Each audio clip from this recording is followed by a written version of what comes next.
Check. Hello, అందరికీ నమస్కారం.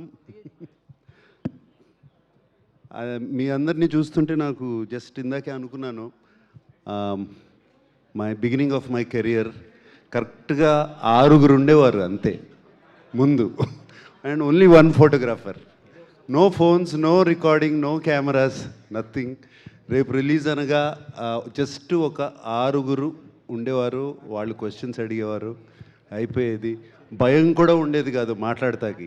ఇప్పుడు ఏమన్నా మాట్లాడాలంటే కూడా భయము, ఎక్కడ కెమెరా పెడతారు, ఎక్కడ ఏం చేస్తారు, ఫ్రీజ్ అయిపోయి ఉన్నాం. Anyway, it's nice to see so many people, so nice to see మీ అందరినీ, and fantastic, and I'm very very happy to answer all your questions.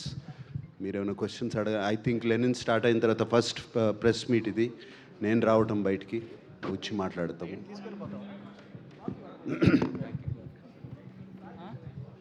ఇంకొకటి I have to talk about మన నందు. నాకు కథ చెప్పినప్పుడు నేను ఇది మొన్న స్టేజ్ మీద కూడా చెప్పాను. సార్, ఇది శ్రీరామపురంలో జరిగే కథ అన్నాడు. శ్రీరామపురం అనగానే నాకు ఇమీడియట్గా యాంటెనా పైకి వెళ్ళింది, ఎందుకంటే అది మా నాన్నగారు ఊరు. బట్ కృష్ణా జిల్లా అది, బట్ ఇది చిత్తూరు జిల్లా అని చెప్పి మొదలుపెట్టాడు. ఎనివే యాంటెనా పైకి వెళ్ళిపోయింది, సో వింటం మొదలుపెట్టాను.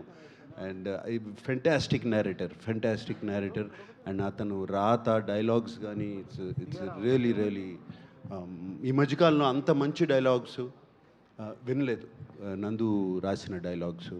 అండ్ అఖిల్ని వాళ్ళ శ్రీరామపురం కూడా తీసుకెళ్ళినప్పుడు చాలా సెంటిమెంట్గా ఫీల్ అయ్యాను. నేను మొన్న కొన్ని వీడియోలు అవన్నీ చూశాను, వాళ్ళ అమ్మగారు భోజనం పెట్టడం అఖిల్కి, ఇవన్నీ I felt very very good. And మీ అమ్మగారి పేరు మురళి కదా, మురళి గారికి థ్యాంక్ యూ. నాన్నగారి పేరు తెలియదు, దేవరాజుల గారికి థ్యాంక్ యూ అండి. అఖిల్ని మీ బిడ్డలాగా చూసుకున్నారు మీ ఊర్లో. Thank you very much.